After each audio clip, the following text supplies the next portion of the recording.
Dear students, today we are going to start module 3, which has 4 lessons. The fact that we are now thorough with computing reliability based on probability concepts, that ensures that we can complete this module within 4 classes. Lesson 15 deals with operating reserves.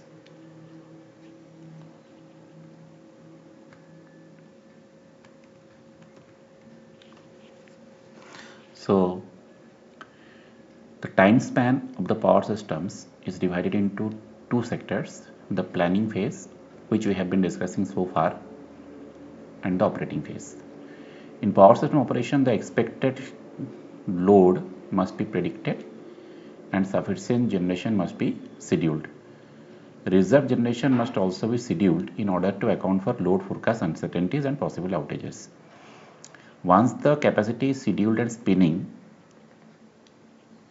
not necessarily connected to the grid or synchronizing, the operator is committed for the period of time it takes to achieve output from other generating places.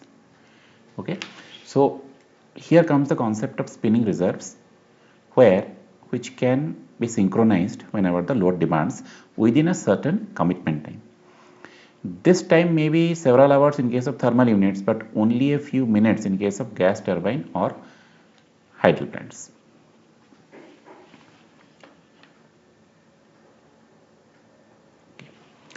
So what exactly are spinning reserves?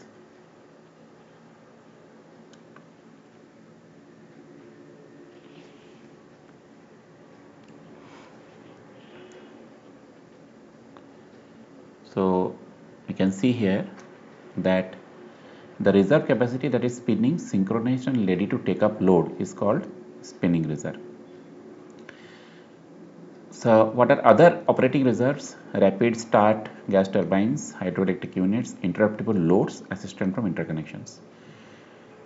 For operating reserve reliability evaluation, we consider generally two things. One is known as unit commitment risk, the other one is known as response risk.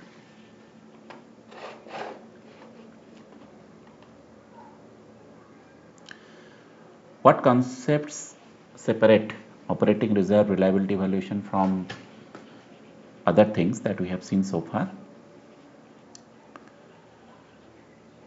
The basis of this method is to evaluate probability of the committed generation just to satisfy or failing to satisfy the expected demand during the period of time the generator cannot be replaced. Now this time in which the generator cannot be replaced is known as the lead time. So the generator must commit itself at the beginning of this lead time, right? So at the beginning of the lead time, the generator must commit itself, knowing that failed units cannot be replaced until the lead time has elapsed. Therefore, the risk index in this case is the risk of just supplying or not supplying the demand during the lead time. So in operating reserve reliability evaluation, the lead time concept is the most important. In the simplest form, each unit is represented by a two-state model, as we know, 0 and 1 operating and failed, and the possibility of repair during lead time is neglected. So during lead time, the operating reserve must supply the load. The required generation model is a capacity outage table using ORR. So the difference with respect to generating capacity reliability evaluation is that there you have used forced outage rate, whereas in case of operating reserve we use outage replacement rate. So ORR, as we saw there, ORR is known as outage replacement rate. Okay, so we'll discuss something about what exactly is this outage replacement rate means. So some theory about it: if the failures and repairs are exponentially distributed, which they are, the probability of finding a two-state unit at outage at time t is given by this P down. If the repair process is neglected, then we get this expression. And finally, if lambda t is much less than 1, we get P down is equal to lambda t. Note this equation, we are going to use it for solving the problem.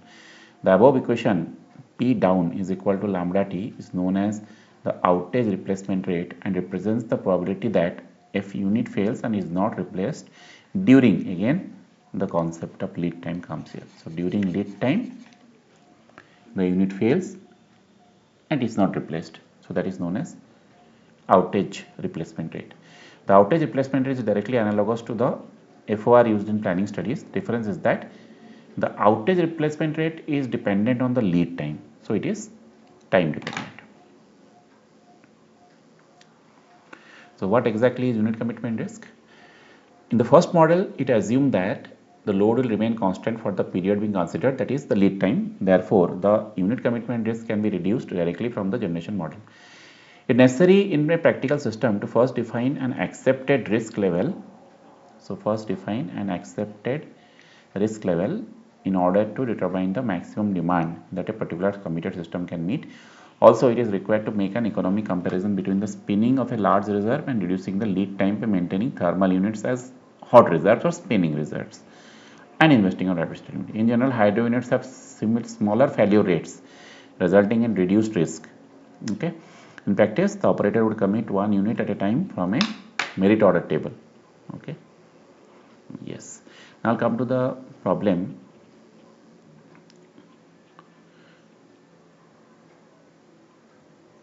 So I will go to the question itself from the problem set.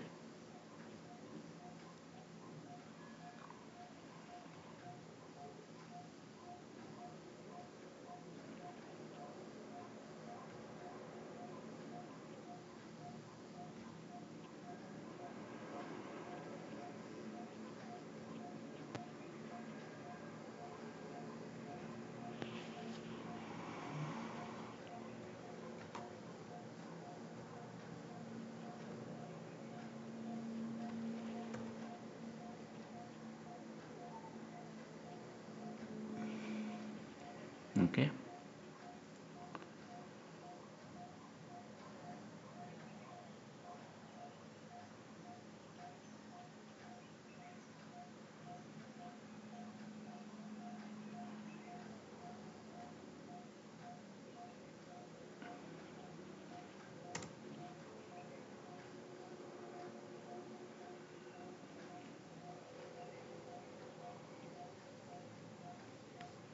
So this is our question set and we'll move to module 3.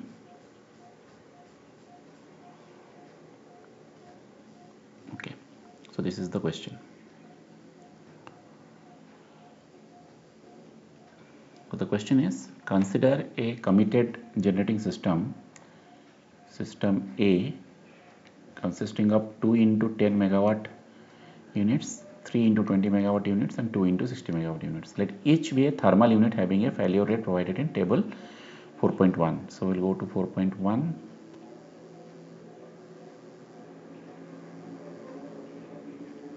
Yes. So in this case, as you see, the failure rate in hour per year is provided, which is 3, 3 and 4 for the 10 megawatt unit, 20 megawatt unit and 60 megawatt unit. Okay. The outage replacement rate for each unit for the lead times of 1, 2 and 4 hours is also shown here. Okay. So this is the outage replacement rate 1, 2 and 3 hours. Now this outage replacement rate is actually computed from here. Okay. So how it is computed, we are going to see in the Excel sheets. Okay. Then coming to system B is basically same as system A, but with one of the 60 megawatt thermal units replaced by a 60 megawatt hydro unit having failure rate of 1 failures per year, equivalent to ORR for this for 2 hours, and others can also be calculated. Generally, hydro units have much smaller failure rates than thermal units. System C,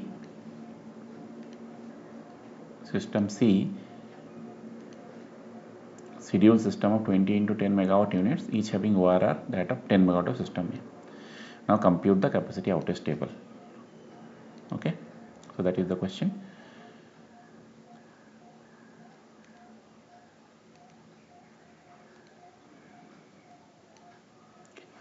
So now we are going to see this. Okay, so this is the question that is given here. So as you see here, these are the units and these are the capacity. Lambda is given. Now check how ORR is computed from the failure rate. It is simply, since it is 3 failures per year and 1 year is equal to 8760 hours, therefore it will be 3 by 8760. As you can see here, it is 3 by 8760. Similarly, this one will be G12 into 2 because it is for 2 hours, and this will be G12 into 4 because it is for 4 hours. So this is how the outage replacement rate for various lead times can be computed. Okay. Then using this lead times, you can compute the capacity outage table. Okay. Now here, how the capacity outage table is formed. Okay. Now suppose zero outage case. So in this case, I have shown here, if the capacity outage is 0, that means all 10 megawatt in service, all 20 megawatt in service, all 60 megawatt in service, and this is the formula which is implemented here. Now this formula must be implemented for all the outage rates. For example, here for 1 hour lead time, so we are going to use, as you can see here, H12. We are using H12, which is the ORR for 1 hour lead time. For 2 hours, if you see, it is using I12. Okay, that means ORR for 2 hour lead time. Similarly, this will be using G12, that is ORR for 4 hour lead time. And for 10 megawatt, 20 megawatt and 60 megawatt, you are going to use these different values.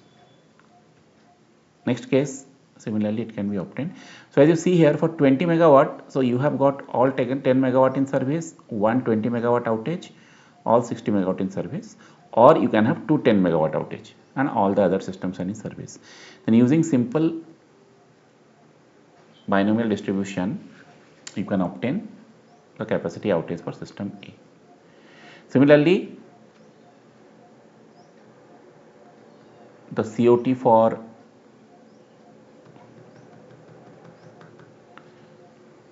system B and system C can be obtained, which I have not computed here. Okay. So here the difference is that instead of the force outage rate, you are using outage replacement rate. Okay.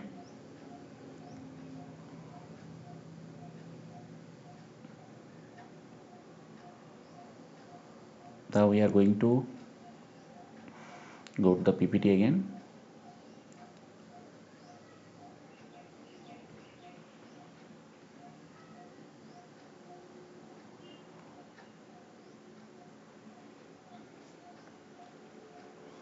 Okay. So we have now solved the solution of this problem in the Excel sheet. You are encouraged to do the computations. Okay. Then forecast uncertainty can be added. The demand is generally predicted using short-term load forecasting methods. The uncertainties can be induced using normal distribution. You know that load is always modeled using normal distribution. Reconsider system A for a lead time of 2 hours, assuming a mean load of 160 megawatt and a variance of 5%. Change the loads, find out the reliability. Okay. Derated states. Consider a unit having 3 states: operating, failed, and derated. That lambda 1 will transition from operating to failed state and lambda 2 from operating to derated states. So using this lambda 1 and lambda 2 values, we can find out the reliability values. Okay. So this essentially completes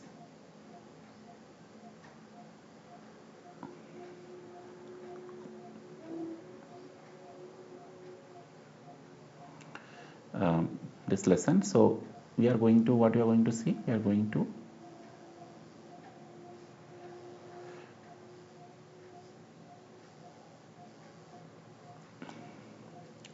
see what to see from the Excel sheet. So as you can see here, the expected demand in this case is 180 megawatt. The expected demand is 180 megawatt. So how the loss of load computation can be made here, loss of load expectations computations. So note that the load here is 180 megawatt. Now we'll move to the Excel sheet. So you have got total, what is the total capacity of the system? So we'll go to see the total capacity of the system. You see, the total capacity of the system is 200 megawatt. Now the load is, as we saw, 180 megawatt. So if there is a 20 megawatt or more outage, then loss of load will occur. So we'll see here 20 megawatt or more outage. So the corresponding cumulative probability values for different lead times are given below, and these are the values of risk index or loss of load expectations under various lead times, under different lead times. Okay. So with this we complete this lesson. Go through the Excel in detail.